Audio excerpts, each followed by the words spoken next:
नमस्कार प्रिय विद्यार्थियों, यूजीसी नेट योग प्रश्न पत्र 3 की सीरीज चल रही है, यानी जनवरी 2017 का आज हम भाग 4 पढ़ने वाले हैं। ध्यान से पढ़ा करें और वीडियो को पूरा देखा करें, प्रश्नों को समझने की कोशिश किया करें।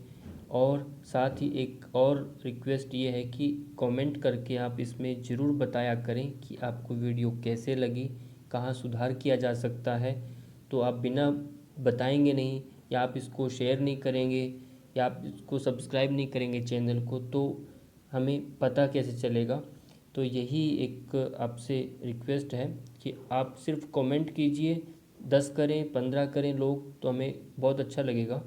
तो चलिए आज का प्रश्न लेते हुए, सबसे पहला प्रश्न आज का वह ये है कि पातंजल योग सूत्र के अनुसार सिद्धियों किसके माध्यम से प्राप्त की जाती है।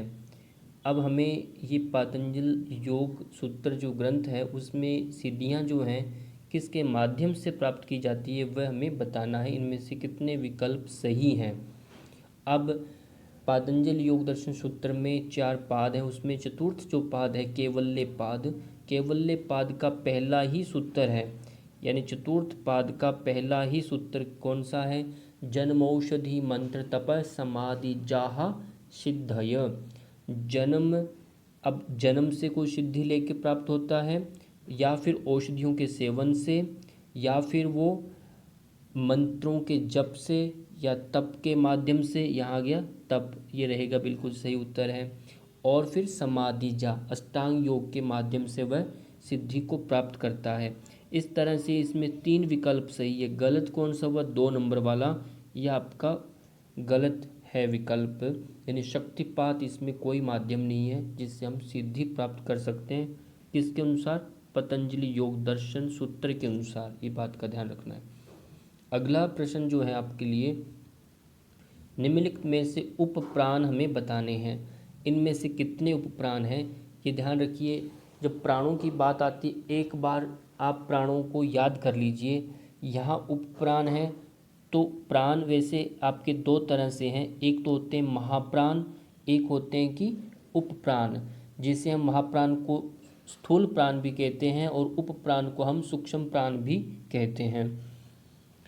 अब बात कर रहे हैं यहाँ पर उपप्राण की।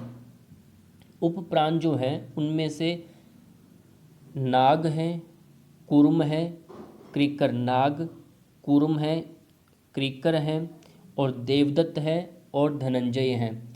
ये 5 आपके उपप्राण हैं। इनमें से फिर आपके लिए ऑप्शन जो ठीक हुआ वो एक तो हुआ 2 नंबर क्रीकर, एक कूर्म वाला। ये मकर वाला नहीं है और न भुजंगिनी है।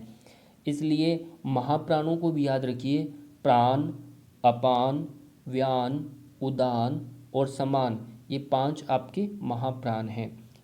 अगला प्रश्न आपके लिए, कुंठा, कुंठा के स्रोत, प्रमुख स्रोत बताने हैं। ये कुंठा जो है उसके प्रमुख स्रोत कौन कौन से हैं, यानी उस किस तरह से वह कुंठा बनती है, कारण क्या क्या है उसके अंदर। तो यहाँ देखेंगे आप, वातावरण संबंधी कारक है। यदि कोई व्यक्ति बहुत ज़्यादा मानसिक तनाव से ग्रस्त है, या ऐसा व्यक्ति है जो, तो उसके लिए वातावरण संबंधी कारक ये बहुत इम्पोर्टेंट है। माहौल यदि उसका सही नहीं है, बार बार उसको लोग परेशान करते हैं, आसपास के जो टॉर्चर करते हैं, तो उसके अंदर बातें कुंठा हो जाती है और बात वो शेयर नहीं कर पाता अपनी। और व्यक्तिगत कारक भी इसमें है, और व्यक्तिगत कारक भी है इसमें, ये भी रहेगा। कोई व्यक्तिगत किसी से आपका विवाद है, और दूसरा अगला विवाद, ये विवाद भी एक कारण है ये कुंठा के।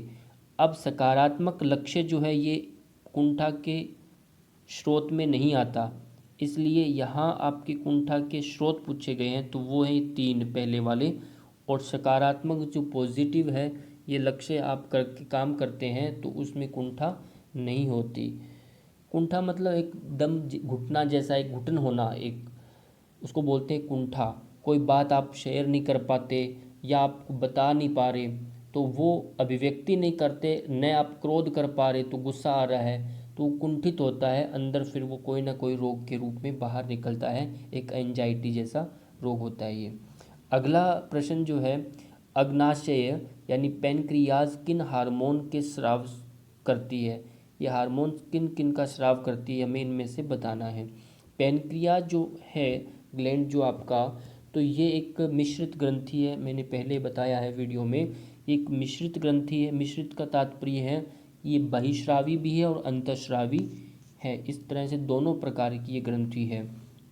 अब हमें देखना है बहिस्रावी ग्रंथि को एक बार देख लीजिए कि पाचक ग्रंथि यानी पाचक ग्रंथि का कार्य करती है, ये पाचन का कार्य करती है, क्योंकि पाचक एंजाइम्स एवं क्षारीय खनिजों का श्रावण कर एक वाहिका में होता है। यानी श्रावण एक वाहिका यानी नलकी है, उसमें ये श्रावण करती है एंजाइम्स का, और साथ ही जो छोटी आंत में पहुंचाता है। छोटी आंत आपकी स्मॉल इंटेस्टाइन में ये पहुंचाने का कार्य करती है बहिस्रावी ग्रंथि। अब कोई पूछे बहिस्रावी ग्रंथि केवल और केवल पाचक एंजाइम्स और क्षारीय खनिजों का श्रावण करती है, ये ध्यान रखना। दूसरा जो है आपकी अंतःस्रावी ग्रंथि, ये हार्मोन को सीधे ब्लड के अंदर आपको ये डिस्चार्ज करती है, श्रावित करती है, उसमें रिलीज कर रही है ये। अब इसे अग्नाशिक द्वीपिकाएं और लैंगरहैंस द्वीपिकाएं भी इसमें कहते हैं। ये दो नाम ध्यान रखना है, इसमें अग्नाशिक द्वीपिकाएं या लैंगरहैंस द्वीपिकाएं कहा जाता है। किसे कहा जाता है? ये अंतःस्रावी ग्रंथि वाले के पार्ट को कहा जाता है। अब ये द्वीपिकाएं जो हैं आपकी, ये वैसे तो गुच्छानुमा होती है, बहुत सारी होती है, इनमें पर प्रमुख जो इसमें से 4 प्रमुख कोशिकाएं होती हैं इन द्वीपिकाओं में। 4 जो कोशिकाएं रहती है उसमें एल्फा है, बीटा, डेल्टा और एफ। अब एल्फा जो है ये कोशिका ग्लूकेगॉन हार्मोन का श्रावण करती है, 2 नंबर वाले ऑप्शन का, ग्लूकेगॉन हार्मोन का। और बीटा जो है वह इंसुलिन का श्रावण करती है, वो यहाँ पर इसमें ऑप्शन नहीं है, इस बात का ध्यान रखना है, वो भी आ सकता है इन फ्यूचर में। बीटा कोशिका किसका हार्मोन्स का स्राव करती है? इंसुलिन हार्मोन का। डेल्टा जो है वो सोमेटोस्टेनिन, जो आपका यहाँ लिखा है सोमेटोस्टेनिन, ये इसका स्राव कौन करती है? वो डेल्टा। एफ जो है वो पैनक्रिएटिक पॉलीपेप्टाइड हार्मोन का स्राव करती है। पर ये कार्टिसोल और एपिनेफ्रिन वाला जो है ये एड्रिनल ग्लैंड जो रहती है वो करती है। पर यहाँ पर आपका ये पैनक्रिया से संबंधित 1 और 2 नंबर का ऑप्शन बिल्कुल सही है। अब अगला प्रश्न, हमारे आहार के सार घटक यानी प्रोक्सीमेंट प्रिंसिपल से सार घटक की जब बात आती है तो उसमें वो भाग हैं जिससे हमारा मनुष्य का जो शरीर है वो हष्टपुष्ट होता है, जिससे उसे आवश्यकता है। अब इसमें सबसे पहले यदि हम भाग करें आहार सार के, इसको 6 भागों में बांटा गया। प्रमुख आहार घटक 6 हैं, ये ध्यान रखना है। और पहला जो आता है कार्बोहाइड्रेट है, फिर सेकंड नंबर का प्रोटीन्स आता है, जो इसके अंदर प्रोटीन्स दिखा है सेकंड नंबर का है।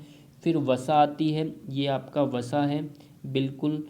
और फिर आता है खनिज लवण आते हैं, जो आपके खनिज मिनरल्स आए हैं। फिर विटामिन्स हैं, फिर जल हैं। इस तरह से हालांकि ये सारे के सारे बिल्कुल ये सार घटक में आते हैं। यदि आप इस प्रश्न का यूजीसी नेट वाली बुक के अंदर आप जो प्रश्नोत्तरी है उसमें विकल्प देखेंगे तो वहाँ पर पहले ये 2 विकल्प ही उसमें दिए गए हैं, यानी प्रोटीन्स वाला और फैट वाला, क्योंकि ये प्राथमिकता में सीक्वेंस यदि हम देखेंगे तो पहले पहले आए हैं, तो ये 2 ऑप्शन पहले इन्होंने उठाए हैं। कार्बोहाइड्रेट है नहीं, और ये बाकी ये भी है, मिनरल्स भी आता है और विटामिन्स भी होता है, पर यहाँ पर प्रोटीन्स और फैट ध्यान रखना। इसलिए मैंने आपको 6 प्रकार के नाम इनके बता दिए हैं, तो ये याद रखिए। अगला जो प्रश्न है वह बहुत इम्पोर्टेंट है। आयुर्वेद के अनुसार किसी भी बीमारी के कारण के मुख्य कारक हैं।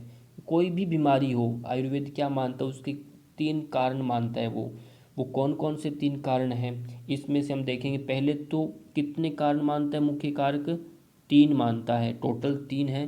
पहला है प्रज्ञापराध जो इसमें है, दूसरा है असातम्य इंद्रियार्थ संयोग, यहाँ लिखा है सातम्य, वो है असातम्य, इसलिए ये वाला ऑप्शन कंफ्यूज कर रहा है, पर है नहीं ये। तीसरा है परिणाम, ये वाला तीसरा, दो साम्यता ये वाला नहीं है, इसलिए दो ऑप्शन जो आपके हैं बिल्कुल सही हैं। ध्यान रखिए आयुर्वेद ग्रंथ जो है वो बीमारी के प्रमुख तीन ही कारक मानता है, प्रज्ञापराध, परिणाम और असातम्य इंद्रियार्थ संयोग। अगला जो प्रश्न है वह ये है, वात प्रकृति, वात प्रकृति यानी वात प्रधान प्रकृति वाले व्यक्तियों के लिए किन गुणों से युक्त आहार लाभदायक है। अब हमें वात प्रकृति, क्यों आयुर्वेद के अंदर तीन प्रकृति मानी गई है, वात, पित्त और कफ। अब यहाँ वात के बारे में पूछा है तो वात वालों के लिए मधुर भोजन जो है वो, और देखें तो षड रसों में एक मधुर रस ही यहाँ पर आया है, बाकी शीत, उष्ण और लघु ये कोई रस में नहीं है, पर यहाँ पर उष्ण शब्द जो है ये उष्ण सही माना गया है, वहाँ पर मधुर और उष्ण ये वात प्रकृति वालों के लिए सही कहा गया है। इसमें एक थोड़ा याद रख सकते हैं तो मैं आपको और बता देता हूँ। वात जो है वो कड़वा यानी कटु, चरपटा यानी तिक्त, कसैला यानी कसाय, ये तीन रसों को यदि खाता है वात प्रकृति वाला तो उसका वात बढ़ जाता है, और यदि उसको शांत करना है तो उसको मीठा खाना पड़ेगा, जो इसमें मधुर मैंने बताया, मधुर खाएगा। फिर अमल यानी खट्टा यदि वात वाला खाएगा तो उसके लिए ठीक है, नमकीन खाएगा यानी लवण खाएगा तो वात वाले के लिए वो उसको दोष शांत करता है, ये ध्यान रखना। और पित्त प्रकृति का भी ऐसा ही है, कड़वा, नमकीन, खट्टा उसके बढ़ाता है, और मीठा, चरपटा, कसेला जो है वो उसको शांत करता है। कफ प्रकृति वाले को मीठा, नमकीन, खट्टा जो है तीनों वो बढ़ाता है और वर्धक है, और कड़वा, चरपटा यानी चरपटा ध्यान रखना है ये अमल के लिए यहाँ पर तिक्त के लिए बताया गया है, और कसेला ये तीनों शांत करता है कफ को, ये भी ध्यान रखिए। ये तीनों ये रसों के आधार पर मैंने आपको वात, पित्त, कफ का विभाजन बताया बढ़ते हुए क्रम में, और शांत कौन करता है। अगला जो प्रश्न है वह ये है, निम्नलिखित में से कौन से योगाभ्यास अमल पित्त, अमल पित्त का मतलब होता है हाइपर एसिडिटी के मरीजों के लिए लाभदायक है। अब इनमें से बताना है कि वह है, इसमें से कपालभाति तो हो नहीं सकता, कपालभाति जब आप करते हैं तो आपके अंदर वात प्रकृति ऑलरेडी बढ़ जाती है, और पेट की मूवमेंट जो होती है वो एसिडिटी पेशेंट को कपालभाति नहीं कराते, क्योंकि उसमें पेट में और छाले हो जाते हैं, अल्सर पेशेंट को भी कपालभाति मना किया गया है। और पश्चिम उत्तानासन जो है ये पेट को आगे जो फॉरवर्ड बेंडिंग करते हैं तो पिचकता है, तो इसमें भी एसिडिटी वाले को ये नहीं करना मना किया गया है। हाँ, धोती जो है ये अमाशय की सफाई करता है, ये करना ठीक है। नाड़ी शोधन है जो, ये भी आपके रक्त का जो पित्त बढ़ गया है, जो पीएच जो मान रहता है हमारा, तो वो उसको शांत करता है, और ये शीतलता लाता है आपके अंदर, साम्यता लेकर आता है, आपकी गर्मी को शांत करता है। इसलिए धोती और नाड़ी शोधन दोनों ऑप्शन आपके ठीक हैं, हाइपर एसिडिटी में उनको करने चाहिए। कपाल और पश्चिम उत्तानासन बिल्कुल नहीं करना। अगला जो प्रश्न है वह ये है, पेशीय कंकाली विकार कौन कौन से हैं। अब पेशी कंकाली विकार मतलब ये डिजीज़ के बारे में बता रहा है, इससे जो डिस्टर्बेंस यानी डिसऑर्डर जो रोग रहते हैं वह बताने हैं। वह ये हैं आपका पेशी कंकाली जो विकार है, इसमें पेशियाँ देखेंगे तो आपको कशेरुका, संधि मतलब होता है जॉइंट्स, है ना, संधि कशेरुका आपका रीढ़ की हड्डी यानी आपका यहाँ पर आता है। स्पोंडोलाइटिस जो रोग होता है वो आपका कशेरुका संधि ग्रह उसे बोलते हैं, सर्वाइकल स्पोंडोलाइटिस, तो ये एक पेशीय कंकाली है। दूसरा आता है संधि शोथ, संधि शोथ जो होता है अर्थराइटिस को हम बोलते हैं संधि शोथ, जो घुटने टखने में जो स्वेलिंग आती है वो एक अर्थराइटिस का। अपसमार तो मिर्गी को बोलते हैं, तो मिर्गी तो कोई पेशीय कंकालीय विकार नहीं है। पार्किंसन जो रोग है ये भी कंपवात रोग होता है, ये भी नहीं, इसलिए दोनों ऑप्शन पहले वाले ये कंकाली यानी हड्डियों से संबंधित और मांसपेशियों से संबंधित है। अगला प्रश्न है आज का अंतिम प्रश्न, पैरा सिंपैथेटिक तंत्रिका तंत्र के उद्दीपन के कारण होता है। तंत्र के उद्दीपन के कौन कौन से कारण होते हैं वो हमें इसमें बताने हैं। आप पैरासिम्पैथेटिक तंत्रिका को हम देखेंगे तो उसमें हृदय गति को ये बढ़ाता है, एक नंबर की बात है ना। पैरासिम्पैथिक और मांसपेशियों का शिथिलन करता है, ये मांसपेशियों का शिथिलन करता है, ये सही है। और इसके साथ साथ और भी ये उद्दीपन करता है, वो भी ध्यान रखिए। वो एक है, यदि आता है प्रश्न में ऑप्शन में, पसीना को बढ़ जाता है, यानी पसीना स्वेटिंग को ये बढ़ाता है, स्वेटिंग बार बार आती है, वो पैरासिम्पैथेटिक तंत्रिका उसका रिस्पॉन्सिबल कर रहा है। मूत्र त्यागने में अवरोध हो जाता है, यानी आप जो पेशाब करने जा रहे हैं तो उसमें भी कहीं रुकावट आ रही है, तो इसका मतलब पैरासिम्पैथेटिक जो नर्व है वो कहीं उसकी वीकनेस है, वो अपना कार्य सही से नहीं कर रही। एड्रेनालिन और नॉर एड्रेनालिन हार्मोन स्रावित करने का भी रिस्पॉन्सिबल इसमें होता है, उद्दीपन के कारण होता है वो। इस तरह से आपके सभी प्रश्न आज के हमारे पूर्ण हो गए, और जो भी आपको समझ में ना आए वह जरूर पूछिए। धन्यवाद।